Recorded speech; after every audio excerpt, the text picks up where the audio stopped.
अस्मद्गुरुभ्यो नमः। श्रीमद्गौतमवंशमौक्तिकमणिः गीतार्थचिन्तामणिः विद्वन्मण्डलहारनायकमणिः त्रय्यन्तरक्षामणिः श्रीरामायणसूक्तिरत्न सुषमा प्रद्योतनोहर्मणिः गोपालार्यसुधामणिः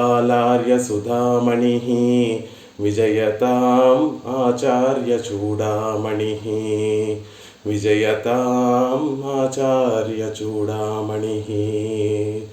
श्रीमद्गौतमवंशनायकमणेर्गोपालसूरेः तत्पादाम्बुजलब्धयुग्मनिगमान्तार्धं सुशीलं सदा सद्विद्याविनयादिसद्गुणनिधिं स्वाचार्यनिष्ठान्वितं वन्दे वैष्णवभूषणं तमनघं श्रीरङ्गरामानुजं कौशिकान्वयसञ्जातं वेङ्कटार्यतनूभवं वेदान्ताचार्यसच्शिष्यं उडैवर्लुगुरुं भजे।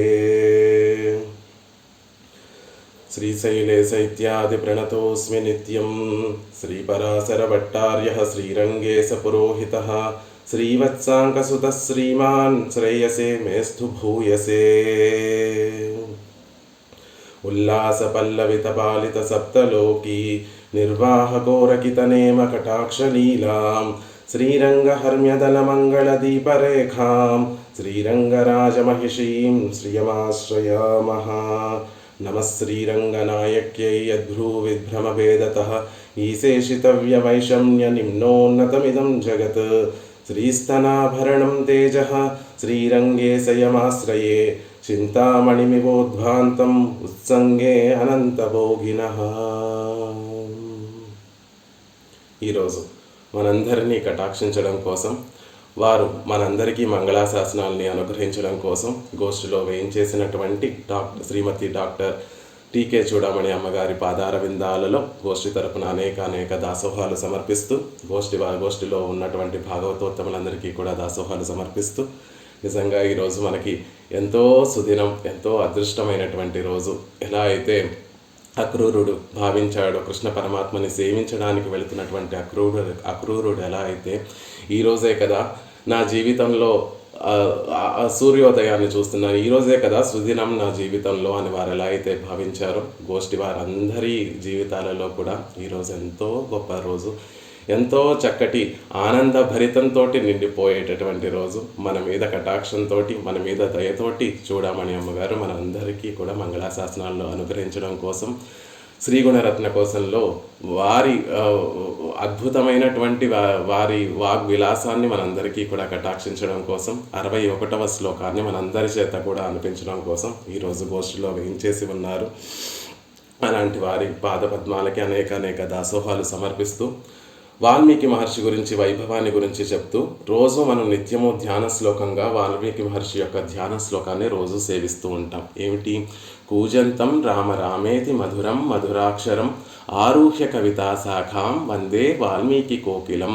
వాల్మీకి మహర్షిని మనమందరం కూడా ఎలా భావిస్తూ ఉంటాము అంటే, కవితా శాఖాం, కవిత్వం అనేటటువంటి ఒక గొప్ప వృక్షం మీద రామచరితామృతం అనేటటువంటి లేత చిగురుని ఆస్వాదించి అనుభవించి, మధురం మధురాక్షరం, మధురమైనటువంటి అక్షరాలతోటి వాక్యాలన్నిటి, శ్లోకాలన్నిటినీ కూడా అందించినటువంటి ఒక చక్కని కోకిలగా, చక్కగా కూసేటటువంటి కోకిలగా వాల్మీకి మహర్షిని మనం అందరం కూడా సంభావిస్తూ ఉంటాం. టీకే చూడమణి అమ్మగారు కూడా అదేవిధంగా శ్రీ వైష్ణవ సాంప్రదాయము, శ్రీ సాంప్రదాయం అనేటటువంటి గొప్ప అద్భుతమైనటువంటి కల్పవల్లితో కూడి ఉన్నటువంటి గొప్ప సాంప్రదాయం అనేటటువంటి వృక్షం మీద భగవద్ విషయము అనేటటువంటి గొప్ప లేత చిగురుని వారు ఆస్వాదించి, వారు అనుభవించి, లోకానికంతటికీ కూడా మధురం సుమధురాక్షరం అన్నట్టుగా ఎంతో అద్భుతంగా వారు దానిని గానం చేస్తూ, వారు అనుభవించినటువంటి విషయాన్ని లోకం అంతటికీ కూడా పంచేటటువంటి గొప్ప కోకిలగా వేయించేసి ఉన్నారు, పల్లాండుగా వేయించేసి ఉన్నారు. అలాంటి చూడమని అమ్మగారు ఈరోజు మన గోష్ఠికి వేయించేయడం మన అందరి యొక్క భాగ్యం. వారి గురించి మళ్ళీ ప్రత్యేకంగా మనం అందరం కూడా వారి గురించి, వారి వైభవాన్ని ప్రత్యేకంగా మనం స్మరించ అవసరం లేకపోయినప్పటికీ కూడా మన వాక్కు ఒక సార్థకత పొందడానికి వారి గురించి వారి వైభవాన్ని తెలిపేటటువంటి ప్రయత్నం చేస్తాడు దాసుడు. డాక్టర్ శ్రీ టీకే చూడామణి అమ్మగారు గొప్ప విదూషిమణి. వారు టీకేఎల్ నరసింహాచార్య స్వామి వారి యొక్క ధర్మపత్ని గారు. వారిద్దరూ ఎలా ఉంటారు అంటే, భట్టర్ వారు శ్రీగుణరత్న కోశంలో చెప్పినట్టుగా సంస్థీర్ణ దర్పణ ఇద్దరూ కూడా ఒకరితో ఒకరు మంచి గుణాలలో అందరి మీద వాత్సల్యం ప్రేమ చూపించేటటువంటి విధానంలో ఆశ్రయించినటువంటి వారందరి పట్ల ప్రేమ చూపించేటటువంటి విధానంలో సంస్థీర్య దర్పణ అన్నట్టుగా ఒకరికొకరు దర్పణ అద్దంలా ప్రకాశిస్తూ ఉంటారు. అలాంటి నరసింహాచార్య స్వామి వారి యొక్క ధర్మపత్ని గారు. ఉత్తారకాచార్యులు న్యాయ వేదాంత విద్వాంతేకం గోపాలాచార్య స్వామి వారిని ఆశ్రయించినటువంటి వారు. తూపురాణి ఉడైవర్ స్వామి వారిని ఆశ్రయించినటువంటి వారు. ఇక అమ్మగారి యొక్క వైభవం ఏమిటి అంటే, ఎన్నో వారి జీవితం అంతా కూడా శ్రీ వైష్ణవ సాంప్రదాయాన్ని ప్రచారం కోసమే వారి జీవితాన్నంతటినీ కూడా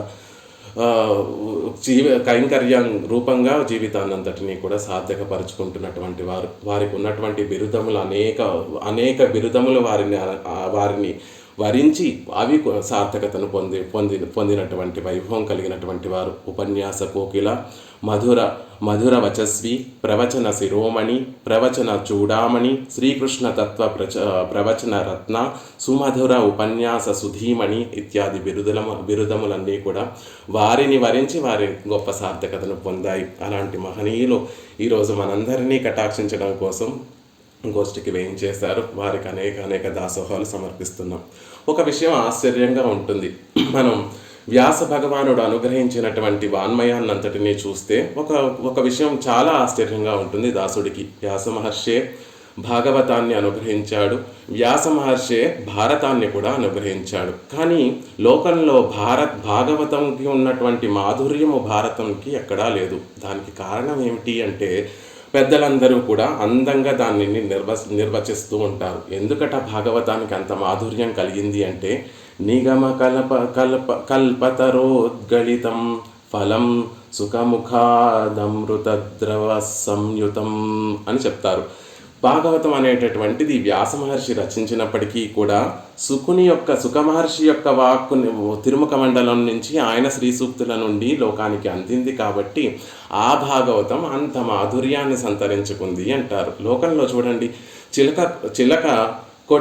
చిలక ముందు తాను అనుభవించినటువంటి జామ పండుకి మామూలు జామ పండుకి ఎలా అయితే వాటి మాధుర్యాలలో ఎలా అయితే తేడా ఉంటుందో, చిలక స్వతహాగా సహజంగా ఏ చెట్టు మంచిదో, ఏ చెట్టు మీద ఉండేటటువంటి ఫలము తీయనైనటువంటిదో దానికి సహజంగా తెలుస్తుంది. తన సహజ గుణంతో అలా ఒక చక్కటి పండుని ఎంచుకొని దానిని ఆ చిలక ఆస్వాదించిన తర్వాత ఆ పండుని కనుక మనం స్వీకరిస్తే అది చాలా భోగ్యంగా, పరమభోగ్యంగా, పరమ రసానుభవంగా ఉంటుంది ఆ పండు.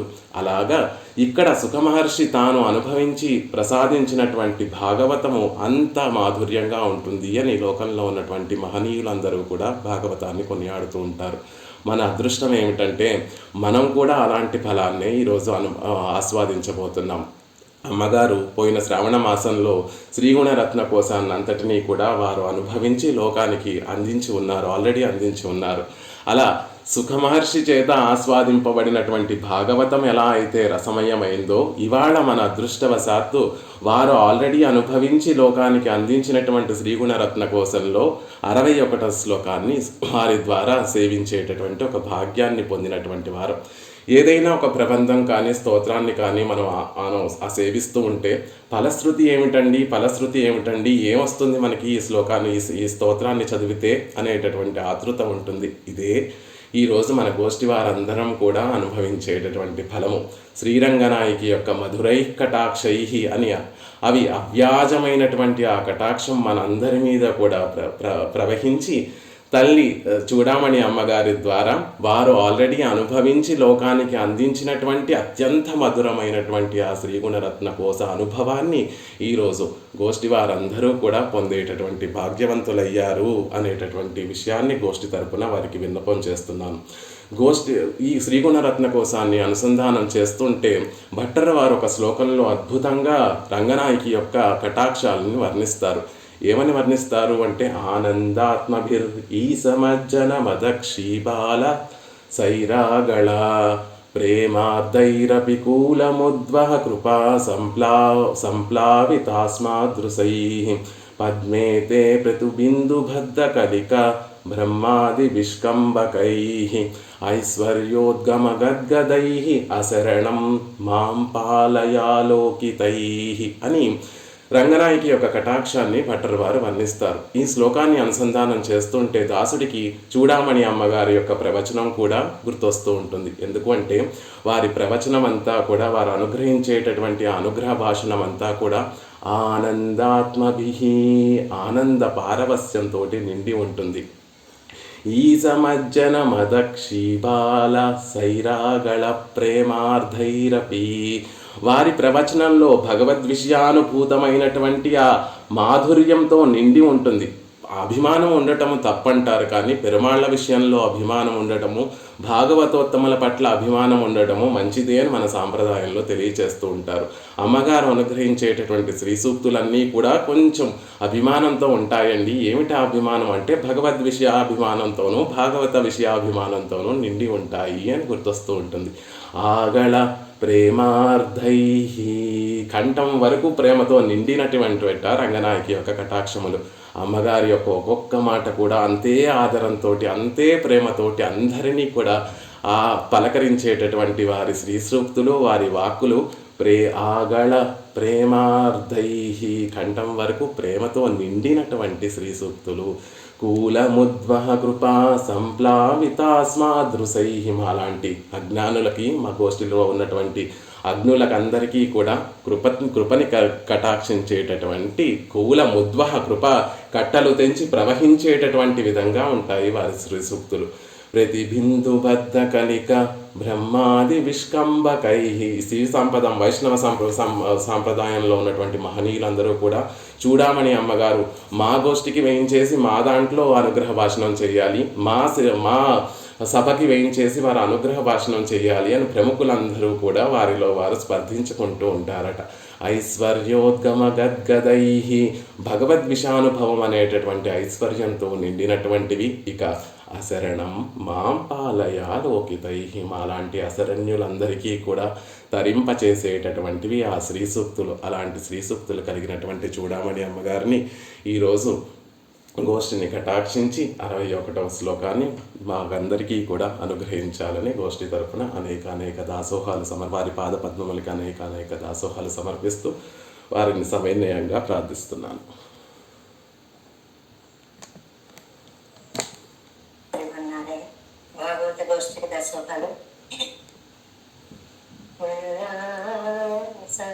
పల్లవిత పాలిత సప్తలోకే నిర్వాహ కోరికిత నేమ కటాక్షలీలా శ్రీరంగధన్యతర మంగళ దీపరే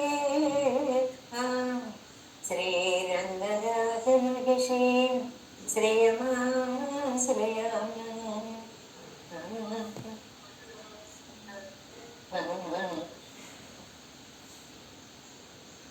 భస్మదాచార్యులకి దాసోహాలు సమర్పిస్తూ అభిరామ స్వామి అభిమానాన్ని ఒక ప్రవాహంగా వర్షించారు.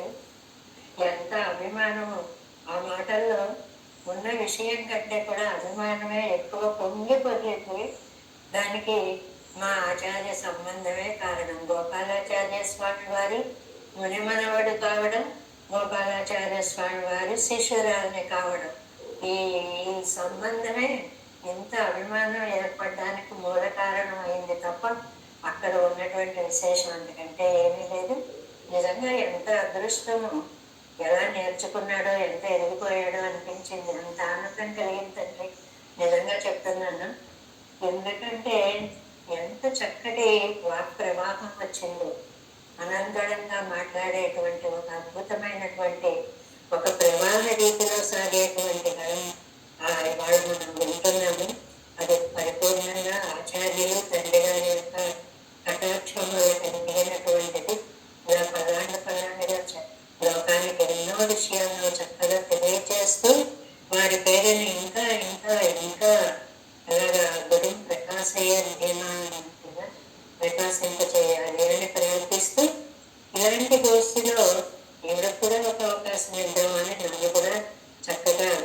ఇందులో అన్వయింపచేశాడు. అందులోనూ శ్రీగుణరత్న కోశంలో అన్వయింపచేయడు, అందులోనూ ఫలశ్రుతి పాసరంలో అన్వయింపచేయడు. స్వామివారు ఎప్పుడు అంటుంటారు, ఏ యజ్ఞానికి వెళ్ళినా వెళ్ళకపోయినా పూర్ణాహుతి రోజు వచ్చారు అంటే మొత్తం యజ్ఞ ఫలమంతా మీకేనండి అంటుంటారు. అలాగే మొత్తం శ్రీగుణరత్న కోసం అంతా గోష్ఠిలో నాకు వినే అవకాశం లేకపోయినా ఈవాడు ఈ ఫలశ్రుతి పాసర శ్లోకాన్ని చదువుకోవడం వల్ల అంత భాగ్యాన్ని కలిగించాడు తండ్రి. నిజంగా ఒక్కసారి ఆ గురుదేవులందరికీ కూడా మేమందరం దాసోహాలు సమర్పించుకుంటూ ఫలశ్రుతి శ్లోకాన్ని ఒక్కసారి అనుసంధానం చేసుకున్నాం. అమ్మ మీరు చెప్తే ఎవరో ఒకరు మా గోష్ఠి నుండి దాన్ని అన్వయించేటటువంటి ప్రయత్నం. తప్పకుండా మీరు నేను చెప్పుకుంటాను. శ్రీరంగే వందే శ్రీరంగే శరదశతం శరదశతం శరదశతం సహ సహ సహ సుహృద్వర్గేణ సుహృద్వర్గేణ సుహృద్వర్గేణ నిష్కంటకం నిష్కండకం నిష్కండకం నిర్దుఃఖం నిర్దుఃఖం నిర్దుఃఖం సుసుఖం చ సుసుఖం చ సుసుఖం చ దాస్యరసికాం దాస్యరసికాం దాస్యరసికాం భుక్త్వా సమృద్ధిం పరాం భుక్త్వా సమృద్ధిం పరాం భుక్త్వా సమృద్ధిం పరాం యుష్మతే యుష్మత్ యుష్మత్ పాదసరోరుహంతర పాదసరోరుహంతర పాదసరోరుహంతర పాదసరోరుహాంతర పాదసరోరుహాంతర పాదసరోరుహాంతర రజస్యామ రజస్యామ రజస్యామ త్వమంబాపితా త్వమంబాపితా త్వమంబాపితా సర్వం ధర్మమపి సర్వం ధర్మమపి సర్వం ధర్మమపి త్వమేవ భవ త్వమేవ భవ త్వమేవ భవ నః నః నః స్వీకురు స్వీకురు అకస్మాత్ కృపాం అకస్మాత్ కృపాం అకస్మాత్ కృపాం స్వీకురు అకస్మాత్ కృపాం స్వీకురు అకస్మాత్ కృపాం స్వీకురు కృపాం. భక్తవారు అమ్మా తల్లి జగన్నాథ శ్రీరంగనాయకి అని అంత ప్రేమగాను తల్లిని చక్కగా పిలవడం సంబోధించడము అనేది నేను శ్రీరంగంలోనే నిత్య నివాసం కోరుకుంటున్నాను అంటారు. ఏమండి అక్కడే ఉన్నారు కదా మళ్ళీ కోరుకోవడం ఏంటండి అని అంటే అప్పుడప్పుడు ఏవో ఉపద్రవాలు వచ్చి కొద్ది రోజులు తిరుగుకోటి ఊర్లో వారు ఉండవలసి వచ్చింది కాబట్టి అలా కూడా కొద్ది రోజులు కూడా తాత్కాలికంగా కూడా నీ వియోగాన్ని నేను భరించలేను, ఎట్టి పరిస్థితుల్లో నీకు దూరం కాలేని తల్లి అనేటువంటి ఒక ప్రేమాంతర భావాన్ని చెప్పడము అన్నమాట. ఎందుకంటే ఆ రోజుల్లో రామానుజుల గారు కూడా ఇదే కోరుకున్నారు కదండి, శ్రీమన్ శ్రీరంగ శ్రీం ఉపద్రవా అనుదినం సంవర్ధయ. నేను ఉపద్రవాలు లేకుండా భాగవత గోష్ఠి అక్కడ వెలసిల్లాలి. అది కూడా మన సిద్ధాంతంలో ఏకస్వాదున గుంజేత. ఎందుకని సహసుహృద్వర్గేణ అందరితో కలిసి మళ్ళీ నేనొక్కడిని ఆనందం కలిగిస్తే ఆనందానుభవం ఉంటే సరిపోదు, నాకు దాస్యరసికాన్ని భుక్త్వా సమృద్ధిం పరాం. ఇంకా సుఖాన్ని ఇచ్చే భాగవత్ రూప కైంకర్యాన్ని నేను అక్కడ చేసుకోవాలి. ఒకటి శ్రీరంగవాసం కోరుకోవాలి, రెండు పెరుమాళ దర్శనం కోరుకోవాలి, మూడు భాగవత గోష్ఠితోటి చేసేటువంటి అత్యద్భుతమైనటువంటి కైంకర్యానందం నాకు కావాలి. అలాంటప్పుడు నా మనస్సు ఎలా ఉండాలి,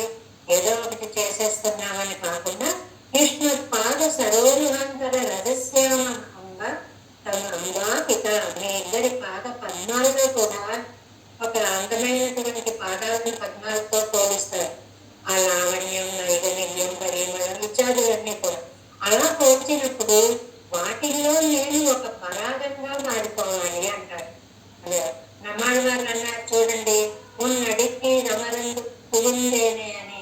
అలాగే ఇక్కడ ఈయన పాద పద్మాల్లో చేరుకోవాలి అంటారు. సర్వం ధర్మమపి త్వమేవ భవన స్వీకులు అకస్మాత్ కృపం. అమ్మా నువ్వే తండ్రివి, నువ్వే తండ్రివి, కాబట్టి నీకు నిర్హేతుక అకస్మాత్ కృప అంటే ఇక్కడ నిర్హేతుక కృప అని విశేషార్థం చెప్తారు. నేను ఏదో ఒక చేస్తే దానివల్ల నువ్వు దయ చూపించడం కాదు, అది నీ సహజ లక్షణం. తల్లి సంతానాన్ని ఎలా ప్రేమిస్తుందో అలా నువ్వు నన్ను నీ మీద ఉండేటువంటి భక్తిని గ్రహించి, ప్రేమను గ్రహించి నీ ఒడిలో నన్ను లాలించుతండి అని. మామూలుగా మనం ఏదైనా ఒక ఆశీర్వచనం చేసేటప్పుడు పశ్యేన సరదశతం, జీవేన సరదశతం, నందామ సరదశతం అని సూర్య నమస్కారాల్లో సంధ్యావందనాధికారుల్లో ఏంటంటే ఎప్పుడూ కూడా శాశ్వతమైనటువంటి ఆనందాన్ని పొందాలి అనే పల్లాండు మాటని ఇక్కడ ఈ విధంగా నిత్యము కూడా నేను సేవించుకోవాలి అనేటువంటి శ్రీరంగానికి వెళ్ళాలి అనుకుంటే చాలకండి. మీ భర్తలు గారు అంటారు, శ్రీరంగ యాత్ర శ్రీరంగ విన్యాసాచైన నారదా ఉత్తారయతి. విజయాలు అనుకుంటే కదా మన అదృష్టం ఉండదు, వెళ్ళక్కర్లేదు. వెళ్ళాలని ఒకసారి అటువైపు తిరిగి అలా దండం పెట్టుకుని అనుకున్నాం చాలు, అది ఉద్ధరిస్తుంది అనేటువంటిది. అదే ఆడవారు మనకి రాష్ట్ర సుఖైక సంజ్ఞానం భువనేశ్వస్వతి కీట జన్మమే. నేను ఎక్కడ పుట్టాలి? నీ భాగవతోత్తముల యొక్క ఇళ్లలో ఒక పురుగుగా, ఒక కీటకంగా నేను పుట్టినటువంటి అదృష్టాన్ని నోచుకుంటే చాలు. ఎందువల్ల ఇవన్నీ రమ్మంటే విరామ్యాంగం అబ్బా పునర్యచాంగం ఎదిచాంగేది ఇదా శ్రీరంగం. ఇక్కడే నేను పుట్టాలి, ఇక్కడే నేను పుట్టాలి. ఎందువల్ల ఇక్కడ చరణే అందువల్ల సాక్షాత్ శ్రీమన్నారాయణుడి యొక్క పాదాల నుంచి అమృత స్వరూపంగా గంగా ప్రభావం వస్తూ ఉంటుంది అనేటువంటిది. కావేరే విరజాశయం మన నిత్యం చదువుకుంటూ ఉంటాం కదండి. వైకుంఠం రంగమందిరం సవాసుదేవు రంగేశ. ఎంత అద్భుతమైనటువంటి స్తోత్రాన్ని మీకు అందించారండి మన అభిరామ్ గారు. నిజంగా తల్లి యొక్క కటాక్షాన్ని అంతటినీ కూడా మీరు చక్కగా వర్షింపచేశారు. ఇలాంటి అమ్మ మన కోసం అందులో ఎన్ని విశేషాలు మీకు చక్కగా చెప్పారు. జగన ధ్రువన ప్రీత్య అమ్మ పుట్టిల్లు అని సముద్రాన్ని ప్రేమించావు, లేదు అత్తిల్లు అని వైకుంఠాన్ని ప్రేమించావు, కానీ మాతృశ రక్షణ క్షమణితి భూయ శ్రీరంగదామని ఎంత బాగుంది. అవరుళ్ళు వదిలిపెట్టేసి మా కోసమని ఇక్కడ ఈ శ్రీరంగంలో ఇలా నేను చేసి అమ్మా అమ్మా పిత త్వమేవ, తల్లి తండ్రి నవవిధ సంబంధాలు కూడా నీతోటే మాకు అనేటువంటిది. ఇక్కడ ఏ ఉపద్రవాలు రాకుండా, అనుపద్రవం ఏ ఉపద్రవాలు రాకుండా అంటే ఎప్పుడు కూడా మనం ధర్మాలను దాసోహం పెట్టేటప్పుడు మాకితారు అంటారు. నువ్వు బాగుండాలని కోరే మహానుభావులు, పలాండు పాడేటువంటి మహానుభావులు చాలా చాలా తక్కువగా ఉంటారు పెరియాడు వారులాగా. అలాగా ఇక్కడ భర్తల వారు కూడా ఆ రంగయాత్ర వైభవాన్ని చాటి చాటి చాటి కులశేఖరరావు గారు అన్నట్లు దీక్షితేయస్సునగరే రంగయాత్ర అధినేత మనం శిరసాలంలో రాజానం కులశేఖరం. అలాంటి అద్భుతమైనటువంటి ఆ శ్రీరంగ క్షేత్రంలో వెలిసినటువంటి ఈ గుణరత్న కోశాన్ని చదువుకుంటే నేను చెప్పినప్పుడు నేను ఒక మాట అనుకున్నానండి. అమ్మాయిని పెంచి తర్వాత అత్తారింటికి పంపించేస్తూ ఆయన కణ్వ మహర్షి అసత్యం చేసే కొంతలేటి హృదయం సంస్పృష్టం ఉత్కంఠ, అమ్మాయి అత్తారింటికి వెళ్ళిపోతుంది అనుకుంటా. అలాగే ఇవాళ శ్రీగుణరత్న కోసం అయిపోయింది అంటే అమ్మని శ్రీరంగ మందిరానికి పంపించేస్తున్నామేమో మనం అంత ఆనంద రసానుభూతిని పంచేలాగా మీకు చాలా చక్కగా చెప్పినటువంటి అధ్యాయం. ఇంకా అనేక గ్రంథాలంతటినీ కూడా గోష్ఠిలో ఇలాగ చెప్పి అటు తాతగారు కులపతులు సాక్షాత్తు మా ఆచార్య దేవుడు గోపాలాచార్య స్వామి వారు, అటు రంగరామానుజాచార్య స్వామి వారు పితృదేవుడు, అటు మేనత్తండి చూడామణి గారు విభుషేమణి, ఎంత గొప్ప ఆవిడ. మరి అక్కడ పుట్టిన చిగురు కొమ్మైన సేవ అంటారు విశ్వనాథ సత్యనారాయణ గారు. ఆ ఇంట్లో విలసిల్లినటువంటి చిగురు కొమ్మ పరిమళాలు వెళ్ళడం అభిరామం ఆశ్చర్యమే ఉందండి. అందువల్ల అద్భుతంగా అన్నింటినీ కూడా గోష్ఠికి అందించి చిరంజీవి పల్లాండుగా ఈ వైష్ణవ సత్సంప్రదాయాన్ని ఇలాగ ముందుకు ప్రవహింప చేయాలి అని ఆ రంగనాయకుని శ్రీరంగనాథుని ప్రార్థిస్తూ జై శ్రీమన్నారాయణ. జై శ్రీమన్నారాయణ. దాసోహాలు అనేక దాసోహాలు తల్లి అద్భుతంగా అనుగ్రహించారు. ఒక చిన్న విన్నపం, తర్వాత ఆచార్య ఆజ్ఞగా తమరి మంగళాశాసనాలుగా మేము ఆర్తి ప్రబంధాన్ని కూడా సేవించాలనుకుంటున్నాం. దానిలో మొదటి పాసరాన్ని కూడా మాకు అనుగ్రహించాలని గోష్ఠి తరఫున ప్రార్థిస్తున్నాను. బాగుంది. ఇది చాలా అద్భుతమైనటువంటి గ్రంథము. చాలా ఆర్తితో కూడిన ప్రబంధం. దేనిపై ఎతిరాసర సేవడు లేదు తాను పరమభక్తుడై ఎడుతున్నాడు నాందకు గుణవాద ఆర్తియుడని వంకలించే శ్రీరామనవాడు మామూలు.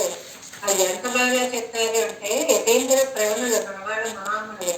యతీంద్రుడు అంటే ఇంత ఎంత ఇష్టమో రామానుజుడి యొక్క అపరావతారమే అయినా ఆ రామానుజుడు అంటే చెప్పలేని ప్రేమ. ఆ ప్రేమని సంసార మీద కూడా వర్షించి అనుగ్రహించినటువంటిది. ఇది ఒక విధంగా రసాల్లో కన్నిటికీ శాంతరసాన్ని ముఖ్యంగా తీసుకుంటున్నట్టుగా మన జీవితం నవరసభరితమైనప్పటికీ కూడా యథార్థాన్ని ఎప్పటికప్పుడు మనం అంగీకరించాలి. జీవితం యొక్క అశాశ్వతత్వాన్ని అంగీకరించాలి అని మనకి అడుగడుగున గుర్తు చేసేటువంటి అత్యద్భుతమైన ఆర్తి ప్రబంధము. ఇందులో మనకి రామానుజులు వారు చల్లగా ఉండాలి అని 3 సార్లు మంగళాశాసనంతో ఈ పాసరాన్ని మొదలు పెడతారు. మొదటి పాసరం చూడండి.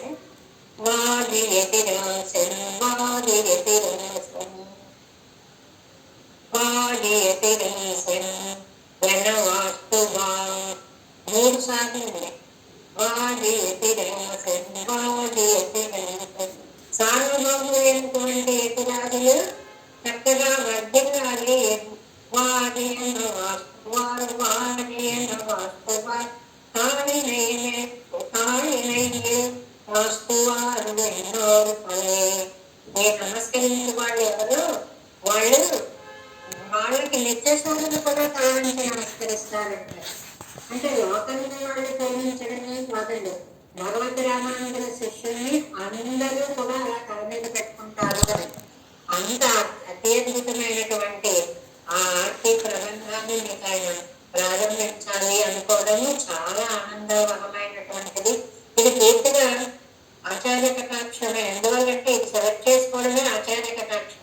సాధారణంగా ఇది అందరూ చెప్పుకోరండి, చాలా తక్కువగా చెప్పుకుంటారు. దీన్ని ఆయన సెలెక్ట్ చేసుకున్నారు అంటే ఈ జీవితం యొక్క అశాశ్వతత్వాలని మనకి ప్రతినిత్యం గుర్తు చేసి క్షణం కూడా వ్యర్థం చేసుకోకండి, భగవత్ సేవలోకి వెళ్ళండి అని గుర్తు చేయడానికే అయి ఉంటుందని నా అభిప్రాయము. అందువల్ల చాలా చక్కటి దివ్య ప్రబంధాన్ని గోష్ఠికి అనుగ్రహిస్తున్నటువంటి అభిరాముని మళ్ళీ అభిరాముని అభినందనలు అని మాట ఆయనకు అభినందనలు తెలియజేస్తూ గోష్ఠి చక్కగా సాగాలి అని పెరుమాళ్ళని ప్రార్థిస్తున్నాను. జై శ్రీరామ్. జై శ్రీమన్నారాయణ. అనేక దాసోహాలమ్మ. మా భాగ్యం, ఆ అదృష్టం ఈరోజు మీరు గోష్ఠిలో వేయించేసి మంగళాశాసన రూపంగా మాకు 61వ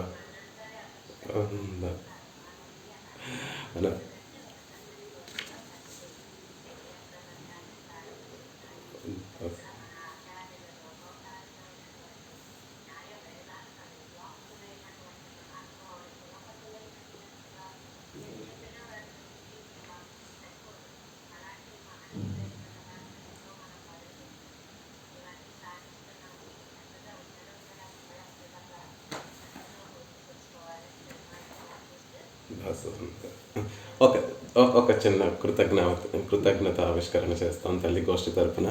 ఈరోజు అమ్మగారు అనుగ్రహించినటువంటి 61వ శ్లోక విశేషాలన్నిటినీ కూడా మనం శ్రవణం చేసేటటువంటి భాగ్యాన్ని పొందగలిగాము. భట్టర్ వారు వైభవాన్ని మహనీయులు పూర్వాచార్యులందరూ కూడా విలక్షణంగా వర్ణిస్తారు. ఈ ప్రబంధంలోనే ఒక శ్లోకంలో వారు పరమపదాన్ని వివరిస్తూ యద్దుర్గ్రహం అద్గిరాం అనేటటువంటి మాటను ప్రయోగిస్తారు భట్టర్ వారు. అందులో దానికి వ్యాఖ్యానాన్ని అనుగ్రహిస్తూ పెద్దలందరూ కూడా భట్టర్ వారి యొక్క శ్రీసూక్తి వైభవాన్ని అక్కడ మనకి వర్ణన చేస్తారు. భట్టర్ వారు వర్ణిస్తే ప్రాణం లేనటువంటి ఒక స్తంభం కూడా జీవాన్ని తెచ్చుకొని ఒక పులకరిస్తుంది, ఒక పల్లవిస్తుంది, పుష్పరాగాలతోటి అందంగా అలంకరించుకోబడుతుంది అనేటటువంటి విషయాన్ని అనుగ్రహిస్తారు. బట్ అలా అమ్మగారి వాళ్ళ మనందరి మనసులో కూడా కఠినంగా ఉండేటటువంటి మన అన్నిటినీ కూడా వారి వైభవంతో, వారి మంగళాశాసనాలతోటి, వారి అనుగ్రహ భాషణాలతోటి మన మనసుల్ని కూడా అలా పుష్పింపచేశారు. భట్టర్ వారు ఒక శ్లోకంలో ప్రకృతి మధురం గాత్రం జాగర్తి ముగ్ధ విభూషణై వలయ సకలై దుగ్ధం పుష్పైశ్చ కల్పలతాయదా అనేటటువంటి మాట చెప్తారు. అసలు ఈ శ్లోకాలే అత్యంత ప్రకృతి మధురం. సహజంగా ఈ శ్లోకాలన్నీ కూడా అత్యంత మధురంగా ఉంటాయి. మరి చూడమని అమ్మగారి వాక్కులలో, శ్రీ సూక్తులలో అవి వింటే ఇంకెంత ఆనందంగా ఉంటుంది అంటే వలయ సకలై దుగ్ధం పుష్పైశ్చ కల్పలతాయద. మా మనసులన్నీ కూడా ఈనాడు పాల చక్కెరతో కలిపినటువంటి పాలుని ఆస్వాదిస్తే ఎంత పరమభోగ్యంగా ఉంటుందో, పుష్పించినటువంటి ఒక లతను సందర్శిస్తే హృదయాలు ఎంత ఉల్లాసం అవుతాయో, ఎంత ఆనందభరితం అవుతాయో, అలా మా హృదయాలన్నిటినీ కూడా ఆనందభరితంగా అనుగ్రహించారు చూడమణి గారు. ఈ శ్లోకాన్ని అనుసంధానం చేస్తే వారికి కలిగేటటువంటి పురుషార్థం ఏమిటి అంటే ఐశ్వర్యం అక్షరగతిం పరమం పదం వా అనేటటువంటి విషయాన్ని చెప్తారు. ఈరోజు మనం పొందినటువంటి ఫలము కూడా ఐశ్వర్యం అక్షరగతిం పరమం పదం వా. ఐశ్వర్యం ఏమిటి అంటే సుమనోహరమైనటువంటి వారి గళంలో ఆ ఉల్లాస పల్లవిత పాలిత సప్తలోకి అనేటటువంటి ఆ శ్లోకాన్ని వారు అనుగ్రహించారు. అత్యద్భుతంగా తీయగా మధురంగా దానిని అనుగ్రహించారు. 61వ శ్లోకాన్ని కూడా అంతే భోగ్యంగా మనకు అనుగ్రహించారు. అది మనం పొందినటువంటి ఐశ్వర్యం. అక్షరగతి క్షరము లేనటువంటి ఒక గతి మన మనసులో ఎప్పటికీ కూడా చెరిగిపోకుండా ఉండే విధంగా 61వ శ్లోకాన్ని మనకి కృప చేశారు. అది మనం పొందినటువంటి అక్షరగతి ఇవాళ. ఇక పరమం పదం వా. పరమం పదం కేవలం ఆ పదాలకి అర్థాన్నే తెలియచేయకుండా అందులో ఉండేటటువంటి విశేషమైనటువంటి అర్థాలను, శ్రీ సాంప్రదాయం ఎంబెరుమానార్ దర్శనంలో ఉండేటటువంటి విశేష అర్థాలన్నిటినీ కూడా, ఆ శ్లోకంలో ఉండేటటువంటి విశేష అర్థాలన్నిటినీ కూడా పరమం పదం, ప్రతి పదానికి ఒక విశేషమైనటువంటి అర్థం ఉంది, సాంప్రదాయంలో మనం అలవర్చుకోవలసినటువంటి ఒక అర్థం ఉంది అనే విధంగా పదానికి పరమమైనటువంటి అర్థాన్ని అంతటినీ కూడా కృప చేశారు. ఇదంతా ఎలా? శ్రీరంగనాయకి దగ్గర అయితే మనం అంజలి అయినా సమర్పించాలి. దాసుడు వారికి అంజలి కూడా, చూడమని అమ్మగారికి అంజలి కూడా సమర్పించలేదు. కేవలం ఫోన్లో అమ్మ మీరు వచ్చి మా గోష్ఠిని కటాక్షిస్తే మేము ధన్యులం అవుతాము అని ప్రార్థించిన వెంటనే అంజలి కూడా పెట్టవలసినటువంటి అవసరం లేకుండా అంత ఉదార భావంతో మనందరినీ కూడా కటాక్షించారు. ఆ తల్లి రంగనాయకి ఎలా అయితే కస్మైచిత్ అంజలి భరం వహతే, మనమేమి చేయక్కర్లేదు, ఆవిడే ఆ భారాన్ని అంతటిని వహిస్తుంది అని భట్టర్ వారు అనుగ్రహించినట్టుగా కేవలం ఉక్తి క్షమౌ, మాటను పురస్కరించుకొని మన మీద ఇంత కటాక్షాన్ని కురిపించారు. చూడమని అమ్మగారు వారికి అనేక దాసోహాలు సమర్పిస్తున్నాము. వారు అనుగ్రహించినటువంటి 61వ శ్లోక అర్థం ఎలా ఉంది అంటే, మాకు అనిమిష నిషేవ్యం శ్రవణయో కండూలకర్ణ కుహరాహ కవయోధయంతి అన్నట్టుగా మా చెవులు రెప్పలు వేయకుండా అమృతాన్ని పానాన్ని చేసేటటువంటి భాగ్యాన్ని ఈరోజు పొందాయి. మా మనసులన్నీ కూడా పునర్హర్షోత్కర్షాత్ అన్నట్టుగా మా మనసులో ఆనందంతో ఉప్పొంగిపోతున్నాయి. వచన విభ్రమ భ్రూమిముఖే వినిమజ్జతే. స్వామేమో తల్లి యొక్క ఒకానొక లీలలో ఆయన మునిగిపోతూ ఉంటే మేమందరం కూడా ఈ శ్లోకం అర్థంలో, ఈ శ్లోకాన్ని అనుభవించడంలో నిమజ్జతే కూడా కాదు, వినిమజ్జితే పూర్తిగా మునిగిపోయాము అని మా మనసులన్నీ కూడా భూయః మోదసే, ఆనందంతో నిండిపోయాయి అనేటటువంటి విషయాన్ని సవినయంగా వారి పాదార విందాలలో సమర్పిస్తున్నాను. ఇన్ని మాటలు ఎందుకు, ఒక్క మాటలో ఈరోజు మనం పొందినటువంటి అనుభవం ఎలా ఉంది చెప్పుకోవాలి అంటే, లఘుతర రామస్య గోష్ఠి కృత 33 నెలల నుండి మనం చేసేటటువంటి అధ్యయనాన్నంతటినీ కూడా ఈనాడు చూడమని అమ్మగారు ఒక్క శ్లోకానికి దాని అనుగ్రహ భాషణాన్ని అనుగ్రహించి వారి అనుభవాన్నంతటినీ కూడా మనకి కృప చేసి లఘుతర గోష్ఠి యొక్క అధ్యయనం కృత అన్నట్టుగా మనం 3 నెలల నుండి పొందేటటువంటి ఆనందాన్నంతటినీ కూడా చాలా చిన్నగా చేసేసారు చూడమని అమ్మగారు వారి అనుగ్రహ భాషణంతో అని వారి పాదపద్మాల దగ్గర సవినయంగా వారికి విన్నపం చేస్తూ, ఏదో వచ్చిరానటువంటి మాటలతోటి మేము వారికి స్వాగత వచనాలు కృతజ్ఞతలు సమర్పించాము. వారు మాత్రం దీన్ని భట్టర్ వారు అనుగ్రహించినట్టుగా యస్మాదస్మదర్శనీయ పణితి స్వీకారతస్తే గుణా శాంత్యౌదార్య దయాదయో భగవతి స్వాం ప్రశ్ను వీరం ప్రధాం అన్నట్టుగా వారిలో ఉండేటటువంటి దయాగుణాన్ని, చూడామణి అమ్మగారిలో ఉండేటటువంటి